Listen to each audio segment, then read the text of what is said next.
What is up, my friends? Welcome to Flippin' Bats. We are back. The baseball offseason is still rolling. There's a lot going on. In case you haven't heard, everybody in the world is mad at the Los Angeles Dodgers. They do sign Roki Sasaki, one of the big starting pitchers, maybe the biggest starting pitcher available, maybe the youngest phenom available ever for anybody to sign. And the Dodgers get him, as long as some other players. We're going to talk all about that. I have a lot of thoughts here. People are mad. People are very mad. Are the Dodgers doing something unfair? Is all of this deferred money, which we'll talk about, unfair?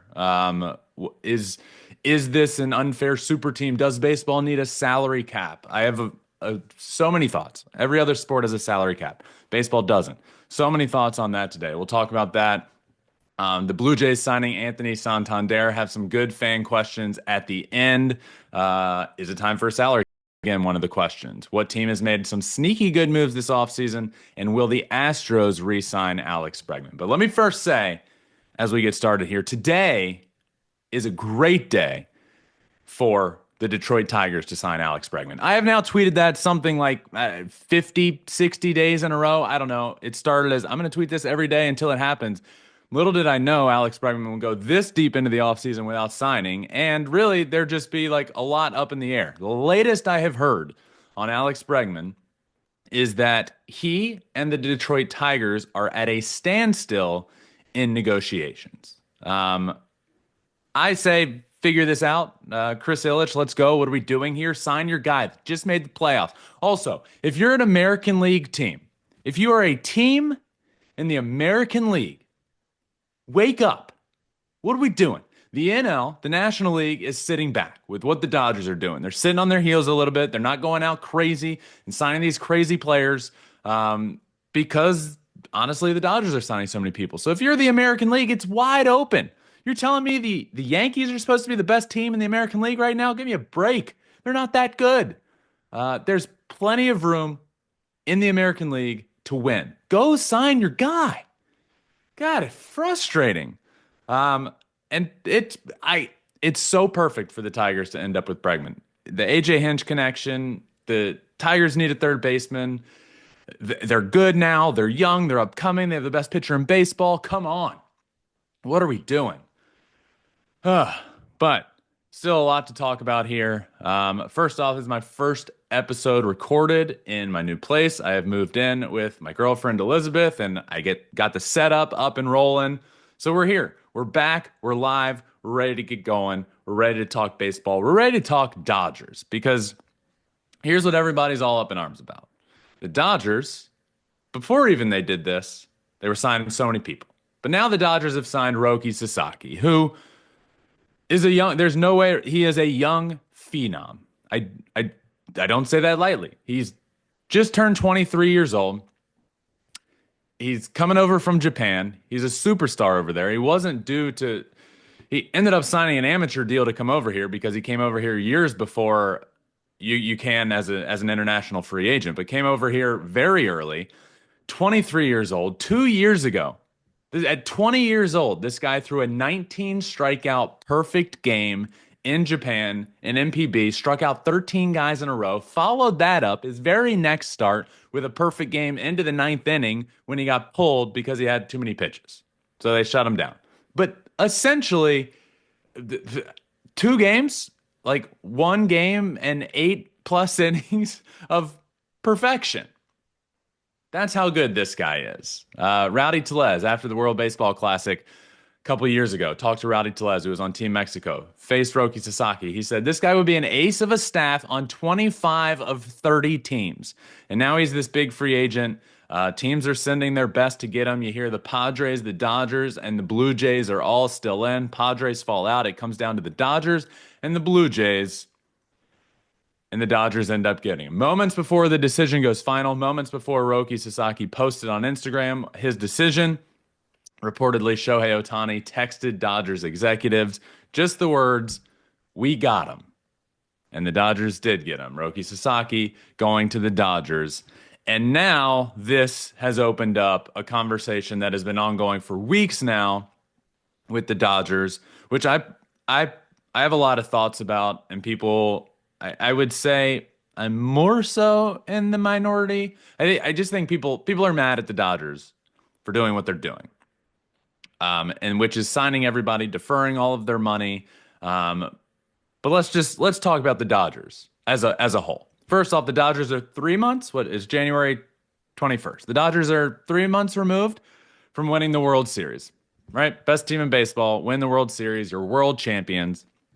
And their weakness was starting pitching. Right? They're throwing out bullpen games.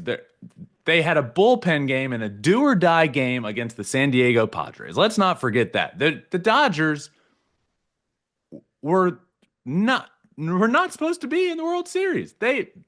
The Padres had them in a position where they felt great about winning. They needed to win one of two games. They had a bullpen game from the Dodgers coming. Padres were sitting pretty. Next thing you know, Dodgers win that and go on to win the World Series. Their weakness was starting pitching. Now, they're getting the greatest player ever back on the mound. They're adding a two-time Cy Young Award winner to their rotation. They add Roki Sasaki, who, where is he going to, is he going to be a number 5 in the rotation? The greatest 5 of all time in a rotation?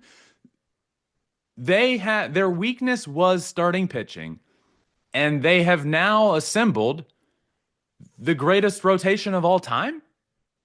I mean, again, I'm not being hyperbolic here. I truly believe this might be the greatest rotation of all time. You have Shohei Ohtani, Yoshinobu Yamamoto, Blake Snell, Tyler Glasnow, Roki Sasaki. That's insane. As Rowdy Tellez said a couple years ago, when Roki Sasaki was 20 years old, this guy would be an ace of a staff on 25 of 30 teams. Not the Dodgers. He's going to slot in as a 5? Is that what we're saying right now? That's insane. So the Dodgers just win the World Series, and they have so far signed Roki Sasaki, Blake Snell, Teoscar Hernandez, Tanner Scott, the best closer, the best relief pitcher available. They get Tanner Scott. They minutes ago, early this morning, sign Kirby Yates, Blake Trinan, Michael Conforto, Hai-Song Kim. It's insane what they're doing, right? So, not to mention in that rotation, you have guys, your depth pieces, in quotes, depth, because anywhere else they're in a rotation. Your depth are Dustin May, Gavin Stone, Bobby Miller, Tony Gonsolin. Like, what's the deal with Kershaw? Like, that's your depth for a rotation. And then if it's not needed in a rotation, then you put them into a bullpen, and it's like, what? This is insane. So that's one thing, is they keep signing all of these players. The other is the deferred money. The deferred money on active Dodger contracts. Let's talk through that for a second. Shohei Ohtani, $680 million deferred. Mookie Betts, $115 million deferred. Blake Snell, $66 million. Freddie Freeman, $57. Will Smith, $50. Tommy Edman, $25. Teoscar Hernandez, $23.5. Tanner Scott, $21 million. For a total deferred dollars number of $1.375 billion. That's how much the Dodgers are deferring over the next decade. So here's my thoughts on the deferments, because I have continued to say baseball doesn't have a problem. Baseball doesn't need a salary cap. Baseball speaks for itself. It's the longest of the major sports drought of a back-to-back champion ever in any sport, baseball. So do we have a problem of super teams? Absolutely not. But here's what I'll say. The 2025 Dodgers will be the first team in history to possibly push Major League Baseball to do something. This could be a big problem. Is it yet? I would say no. But this team, the Dodgers, the 2025 Dodgers, are going to push the boundaries of what is fair in baseball. Will it work out? I don't know, but they have the greatest offense, they have the greatest starting pitching, and arguably the greatest bullpen in baseball. Where's their weakness? They don't have one. but it's baseball and anybody can win on any given day. And I know that's cliche. I know it's ridiculous, but for years in a row, the Dodgers were the best team in baseball with a first round exit. And I would argue that they should have had a first round exit again this past year. The Cleveland Guardians ended up in the ALCS this past year with a rotation of guys you can't name. They were held together by a stick of bubble gum and glue, and they made it to the ALCS. It's baseball. The Dodgers will deal with injuries. The Dodgers will deal with underperformance.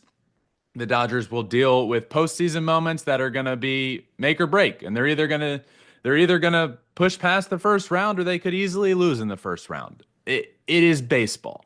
But what I will say is what I just said is I do think the 2025 Dodgers are I think the 2025 Dodgers are the greatest team on paper ever assembled. Right? Better than those Yankees teams of the 90s that won those championships. But we've seen these Dodgers teams be great and the best regular season team and then lose in the postseason. I think this 2025 Dodgers team will push the boundaries of what is fair in Major League Baseball. We don't have a problem until there is one. But the Dodgers, if they win this upcoming World Series and it's a cakewalk throughout baseball and teams in the National League keep sitting on their heels because why are we going to sign anybody if the Dodgers are on paper going to be better than us? We're just going to sit back and hope when it comes postseason time that we can beat them in a 5-game series. The Dodgers literally just Tanner Scott, the best relief pitcher available. The Dodgers signed Tanner Scott so that he couldn't be used against them in the playoffs. We don't want Tanner Scott coming in against Freddie Freeman and Shohei Ohtani. Let's sign this guy. Why not? We're just going to defer his money. They deferred $21 million of his dollars. We're going to defer the money, and he'll help them win a World Series again. But that's my thing with the deferred money. It's not a problem until it's a problem. There's no salary cap needed until it's needed, right? The Kansas City Chiefs are going to their 7th consecutive AFC championship game. There's a salary cap in the NFL. They're going to their 7th consecutive. That's a juggernaut, right? Like, baseball is a different sport than every other. It hasn't proved to need a salary cap, right? Chiefs have a salary cap. They've made it to 7 in a row. You want to talk about a juggernaut? You want to talk about a super team? There. Let's do it there. People don't understand how baseball works. No team has repeated as champs since 1998 to 2000 when the Yankees did it. Even with all of these moves, the Los Angeles Dodgers will lose 50-plus games. They will have injuries, and they will have make-or-break moments in the postseason. So those are my thoughts with the deferred money. But in terms of the Dodgers signing everyone, the players want to play in Los Angeles. That's the thing about being a free agent. Put yourself in their shoes, right? Players are literally taking less money. Tanner Scott signed with the Dodgers. He had multiple offers for more money and more years, but he signed with the Los Angeles Dodgers. Why? Because what the Dodgers are offering is the chance to play with the greatest player of all time and win. You can do both of those things. Why would you go anywhere else?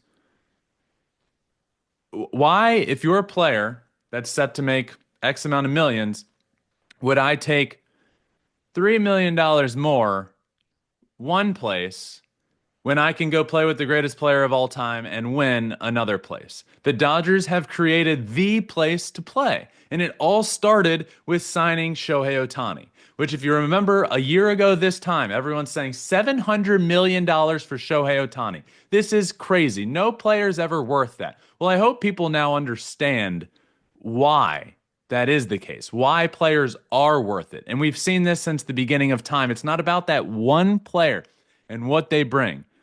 It's about what that means to an organization and what that shows to other players. I always go back to this example, but the Detroit Tigers in 2004 were like the worst team of all time. And then they go out and bring in Ivan Rodriguez, Pudge, one of the greatest catchers ever, sign Pudge, and then other players want to start signing there and coming there. And then you end up with the Maglio Ordonez of the world. And then you end up with these other free agents that come in, pair them with young guys, and next thing you know, the organization's completely turned around. Juan Soto with the New York Mets. People are going to want to play with Soto. People are going to want to play at a place where you can get brought in and win and be taken care of and play with other good players. Signing Shohei Ohtani for the Dodgers started everything. They already made their money back in the first year with endorsements. Look at all the Japanese endorsements the Dodgers now have. Look at all the everybody talks about the Dodgers. They've already won one World Series. They've had Shohei for 1 year. They win a World Series. Now all these other players want to come play with him. Yeah, you want to win, but you're literally being offered the chance. We're talking about Babe Ruth. You're being offered the chance to play with the modern day Babe Ruth, if not better. Signing Shohei started everything. So that's what the Dodgers have done. Instead of being mad at the Dodgers, be mad at every other team for sitting on their heels and allowing this to happen. Teams cry cheap but won't ever open up the books to show how much they're truly making. That's the problem here. Is the Dodgers are just saying there will be a problem at some point, right? It's not right now because they're deferring all this money, but they're living in the heyday. They realize we just signed Shohei for a decade plus for $700 million. We deferred all that money. We're going to have a problem when Shohei's gone. But in the meantime, we're going to sign all these other players and defer all their money. And we're going to have maybe the greatest decade of all time. That's the Dodgers' goal. We're going to have the greatest decade in sports history. And if they don't, then it's a failure for the Dodgers. And until we have a problem, we don't have a problem. But it's baseball. Anything can happen. But the Dodgers in 2025 have assembled the greatest team of all time. You are either going to be the greatest team of all time, or you're going to be the greatest disappointment in the history of sports. That's what the Dodgers are setting themselves up for in 2025.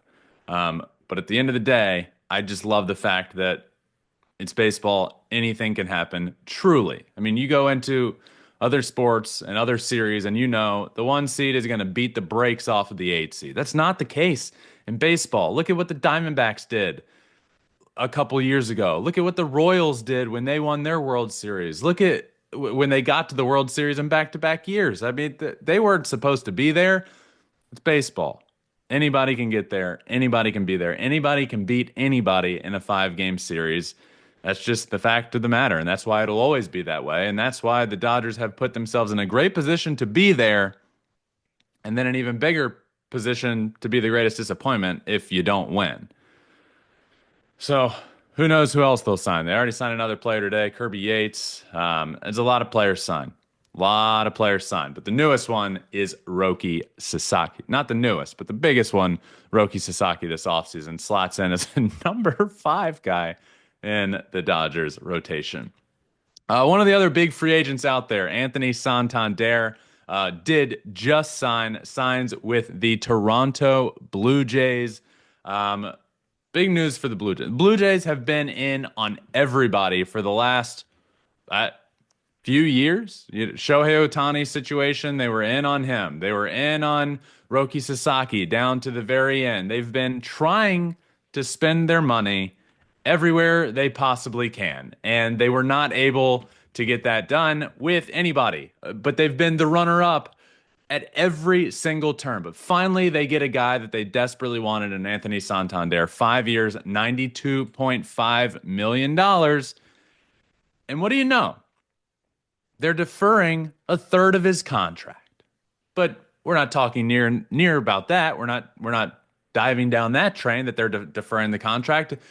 But they are. The Blue Jays are deferring 1/3 of Santander's $92.5 million. This is a guy that hit 44 homers last year, had an OPS over 800, and this is a bat the Blue Jays desperately needed. I've done this a couple times over the last few years, not last year, but the year before. I have been suckered into what the Blue Jays are doing with Vladdy Jr., with Bo Bichette, with the rotation they have.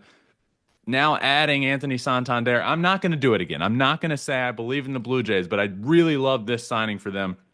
I really like their team. It's just something about what's going on up there with this current core and this current culture. It ain't working. But I really like this signing for them. But if I'm the Blue Jays, why am I not deferring everyone's contract? Right? there's a lot of deferred money talk in baseball right now because of what the Dodgers are doing. And I think this will be addressed in the next CBA. It's going to be the next CBA is going to be a problem for baseball. It's just going to be messy. But if I'm the Blue Jays, you're losing out on everyone because nobody wants to go pay those taxes up there. Nobody wants to lose half their money. And I would say a lot of players just want to stay in America. It does become a logistic problem when you're going to Canada. I know from my brother traveling there a bunch. When you go play there, you're going through customs, and it's not exactly the same because you're on a flight and it's just yourself, but you're going through customs every time you go to Canada. Players just don't want to deal with that. So if you're the Blue Jays, why you're trying to spend you tried to spend $700 million last offseason. Why aren't you taking all of this money and just deferring it like the Dodgers are doing and say, you know what? We will sign Anthony Santander. Let's call it $100 million. We'll sign you for $100 million. We'll give you 25 million over these 5 years, and then the other 75 million we'll pay it to you in 10 years. And you can be in any state you want at that time. And you can get taxed however you want at that time. That's what the Blue Jays need to be doing here. So this is why I say we don't have a problem. The Dodgers aren't playing by their own set of rules. The Dodgers are playing by the same set of rules that every other team is playing by. They've just created the perfect situation by signing Shohei, by being in Los Angeles, a great place to live, by offering the ability to win a World Series, by being able to defer their money. That they have created the perfect situation, but other teams should learn from that. Other teams can do that. Everyone can do what they're doing until a new CBA comes up and they probably do something about deferred money. But the best place to do that is Toronto. It's beautiful. But taxes are a nightmare. Defer the money, sign your players. They did it with Anthony Santander, and now I think they have a really good lineup. I really like what they've done here. He's, again, a guy that hit 44 homers last year and over an 800 OPS, slots in right behind Vladdy Jr. Next thing you know, you have a 2-3-4 of Bo Bichette, Vladdy Jr., and Anthony Santander. That's pretty freaking good. But when I talk about what other teams are doing compared to the Dodgers, it just feels like everyone with the Dodgers has bought in, which is why players want to be there. Let's directly compare the Dodgers to the Blue Jays for a second in terms of signing Roki Sasaki. Tanner Scott signed there because he wants to play there. Players are taking less money there because they want to play there. Players are bought in because they want to win and they want to play with Shohei. Players are recruiting each other. Shohei was at the front line of recruiting Roki Sasaki, talking to him probably every day. Sent a text saying we got him before he posts it. The Dodgers are sending their best players to the meeting with Roki Sasaki. The Blue Jays, to their big pitch meeting to Roki Sasaki, sent Bo Bichette, Dalton Varsho, and Chad Green to meet with Roki Sasaki. And is that an organizational problem, or is that other players saying, I ain't coming up there to meet with this player? So what I will say is good on Bo Bichette, Dalton Varsho, and Chad Green for going to that meeting and wanting to be a big part of what brings him to Toronto. But shame on the other players for not buying in enough to get it done. They're saying, no, it's my off season. It's my off season. I'm off. I ain't traveling up there or wherever to be a part of a meeting with a player. Shame on those guys if they said no. But that's the big difference. The Dodgers are sending their absolute best, and the Blue Jays aren't. So it just takes buying in across baseball, and the Dodgers have certainly done that. But good on the Blue Jays for signing Anthony Santander. Ends up getting under $100 million, which I thought he would have gone 100 plus. Not the case. The later and later you get in the offseason, deals look different. And now what's the market for Pete Alonso? What's the market for Alex Bregman? They're putting themselves in a pickle. And Scott Boras doing it once again. I think Scott Boras is a fantastic agent for the A-plus players in baseball. I think if you're a B-plus player or less, I think you get put in a tricky situation because Alex Bregman, or let's use Pete Alonso. Pete Alonso wanted a Prince Fielder type contract, according to to Scott Boras. That was his comp, was Prince Fielder. Pete Alonso is not Prince Fielder. That's not him. He's also older than he was when he got that contract. So if you're looking for that, you're going to put Pete Alonso in a position where he could have gotten way more money earlier in the offseason, but now you're just frustrating teams. And now is he just going to fall back in the Mets' lap for a 1 year deal for way less of an AAV than you would have gotten? It's exactly what happened last year with Scott Boras and many of his clients. So we'll see. Fan questions today, as always. Fan questions presented by Go Sleeves, best recovery tool on the market. It's the kinesiology tape inside of a compression sleeve. Think like what Copper Sleeve does, compression sleeve wise, but they do have the KT tape inside. It's scientifically designed to help. I'm telling you, it's incredible. It's an incredible recovery tool. Best thing on the market for baseball players, for any sport. I golf now, I wear it. I play tennis, I wear it. It is great. But these are fan questions presented by Go Sleeve. Let's start with Adam Fox asking, is it time for a salary cap? Adam, here's what I would say. It is not. And until it is. The Dodgers have put themselves in a position to be the first team in history to really push the boundaries of what this sport looks like financially. Are we going to allow this to continue? So my answer for is it time for a salary cap would be no. I think if anything, if the Dodgers go out this year and win a championship and run through the league, I think the conversation needs to become about deferred money.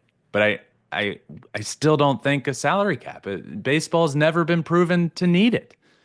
Again, we're in the midst of the longest drought of a back-to-back consecutive champ of any sport ever. It hasn't happened since the 90s. Late 90s to 2000 with the Yankees. Hasn't happened.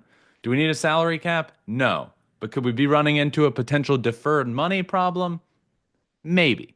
But good question. Thank you. Next comes from Kramer Talks. Which MLB team has made the best sneaky good moves this offseason? To me, two teams come to mind. One, the Boston Red Sox. Getting Garrett Crochet, adding Patrick Sandoval, Walker Buehler, Aroldis Chapman. I think the Red Sox can be a good baseball team. In fact, a couple of weeks ago when I did my bold predictions for 2025, I have the Red Sox winning the American League East as one of those very bold predictions because I do believe they got a lot better. They really addressed the rotation. They have their ace in Garrett Crochet. Walker Buehler made himself a lot of money with his with those couple outings in the postseason, but he was really, really good. So Walker Buehler addition. What is Patrick Sandoval gonna be? I don't know, but he's gonna be depth to a rotation. Aroldis Chapman as well. So I would say the Red Sox. I would like to see them add some offense, and I would also say the Diamondbacks. The Diamondbacks got Corbin Burns, best pitcher available. Corbin Burns, Roki Sasaki. The Diamondbacks got Corbin Burns. Nobody was expecting that. They also added Josh Naylor. So I think some very quiet, sneaky moves were made by the Diamondbacks to make themselves a lot better. The Arizona Diamondbacks are a top 10 team in baseball. You add Corbin Burns, you have a great rotation, you add Josh Naylor to supplement the loss of Christian Walker. Really, really good pickups for them. So I'll say the Red Sox and the Diamondbacks. Thanks for that question. Lastly, comes from depressed Texans fan. Will the Astros re-sign Alex Bregman? Again, the latest on Alex Bregman is that the Tigers have hit a negotiation lull with Bregman. They're at a standstill. Joe Espada the other day, manager of the Astros, said, "Our arms are still open. The door is still open. There's always a chance." So will the Astros ever re-sign Alex Bregman? Was depressed Texans fan. My answer is no. I don't think that will happen. Again, especially in the here and now, you have Christian Walker at first base. You have Isaac Paredes over at third base. I don't see a fit unless he falls for a super, super, super cheap price. And then he's like moving to the second, I don't even know where you got Jose Altuve there. You have Pena at shortstop. Are you going to sign him for super cheap and then put him at third and then DH Paredes? I don't know. He ain't going there. Alex Bregman is either going to the Detroit Tigers, the Boston Red Sox, the Toronto Blue Jays or New York Mets. That's where Bregman's going. We'll see if it happens. I still say the Tigers. You know why? Because today is a great day for the Detroit Tigers to sign Alex Bregman. We are back, my friends. Baseball is getting closer and closer. It's late January. Spring training, pitchers and catchers reporting is right around the corner. About 3 weeks until pitchers and catchers report. Right after that, position players reporting. We're about 2 months away from opening day in Japan. Things are great, guys. Things are going right now. I absolutely love it. Great questions. Thank you for those fan questions. But the big talk right now is the Los Angeles Dodgers and what they are doing, creating perhaps the greatest team of all time. Greatest rotation that we've ever seen. Greatest offense of all time. This could be, I think this is the greatest team ever assembled. Absolutely does not guarantee a championship. So we will see what happens there. Thank you all for watching and listening. As always, make sure you're subscribed wherever you listen to your podcast, Apple, Spotify, wherever. Please make sure you're subscribed, following. It's all free to do so. And leave a 5-star review. That really helps. And if you watch on YouTube, on our YouTube channel, Flippin' Bats Pod, you can watch every single thing we do. Leave a comment there. I love hopping in the comments and talking back to you guys. We'd love to hear your thoughts on what the Dodgers are doing right now. But subscribe there. Follow on all social media at Flippin' Bats Pod everywhere. Love you guys. You are the absolute best. I love this Flippin' Bats community. 2025, the year of Flippin' Bats. Don't you forget it. Things are going to be big this year, guys. Love you all. Thank you as always. And remember, find your bat and flip it. Peace.